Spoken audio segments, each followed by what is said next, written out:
friend Roger Christopherson here again with another first listen review. This is one that I was debating on whether I was going to babble. So if you didn't catch that, I wasn't really sure if I was going to babble about this one or not. I was kind of looking forward to getting it, obviously, because I got it. I'm talking about Phil X and the Drills. And for the uninitiated, Phil X is the current guitar player in Bon Jovi. He's also played several other artists, recorded a lot of stuff with a lot of other artists over the years. He was actually in Triumph after Rick Emmett left, and they had one album, I believe, with them, which I have. It's a pretty cool album. Phil X was born, I'm not going to say this right, Theophilus Xenitis. Xenitis? Yeah, I don't know. Obviously, that's why he goes by Phil X. Like I said, he has had this band together here since, 2003 or something like that, I believe.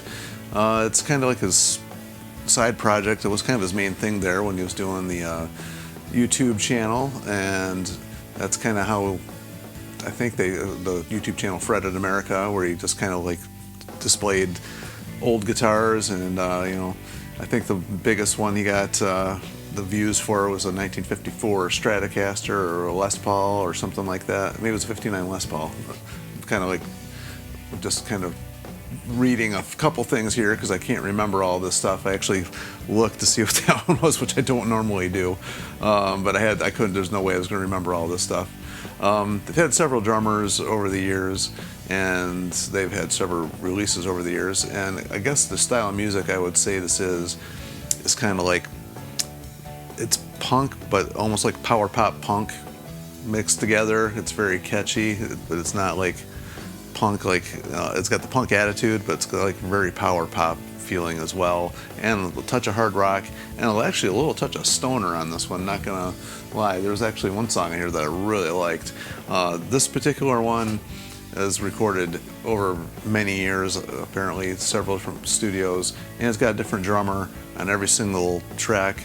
They do have a current drummer, was it Brent Fitz, and I'm struggling to remember what band he was in. I think it was Enough's Enough, but off the top of my head, I actually can't remember what band he played with for a while. But anyway, if you know who that is and can save me from suffering trying to figure out who this is, I'm not going to look this up afterwards and be like, oh yeah, it's now stupid.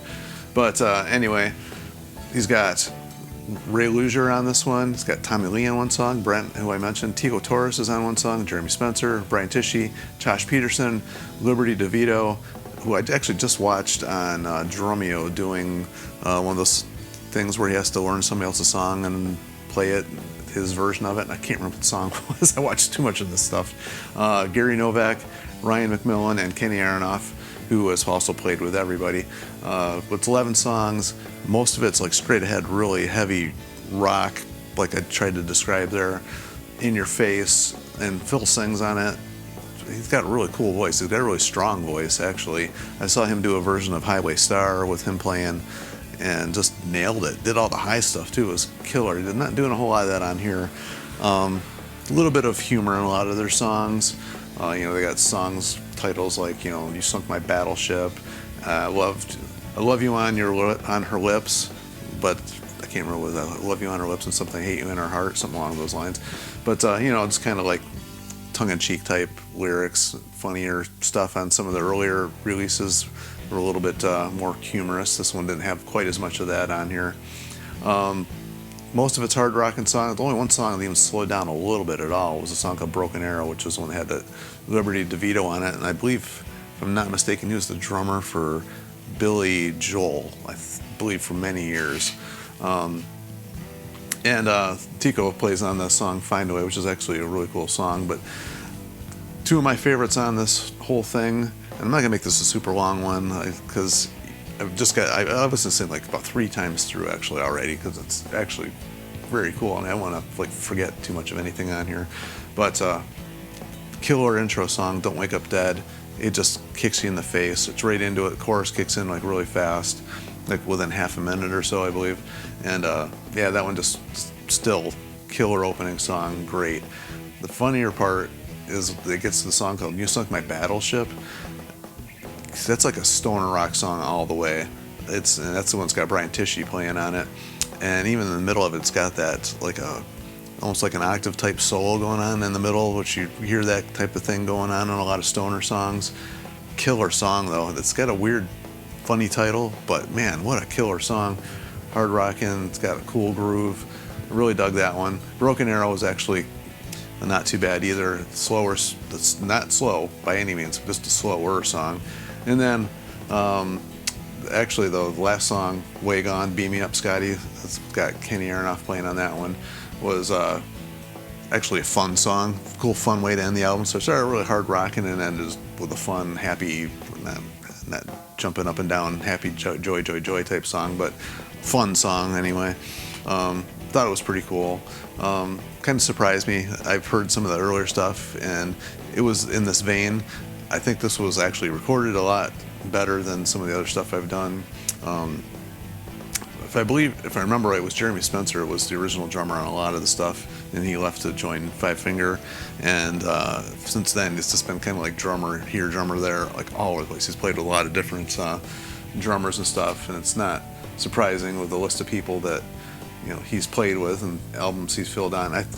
He was in that movie Hired Gun too. I just remember that, and he was playing in that, and he was talking about a lot of the people he had played with as well. So yeah, that's a cool movie. If you get a chance to watch that one, it's got the guitar player that was in Five Finger Death Punch in that one too. It had Nita Strauss was in that movie too. It had a lot of cool people, and that's a good movie to check out. Actually, just popped into my head, but he's played with people like Chris Cornell, Daughtry, Kelly Clarkson, even Gavin DeGraw, places like artists like that. So he's been exposed to a lot of different drummers, and that's kind of like what he showed on here, and turned out really cool. I really enjoyed this album. It's just fun. Don't expect anything. They're not rewriting anything here. They're not reinventing the wheel, whatever, but it was definitely a fun album. I use the word fun a lot, and so I mentioned the drinking game. You guys should start doing that. This would be fun. I did it again. I didn't even try to do that one, but anyway,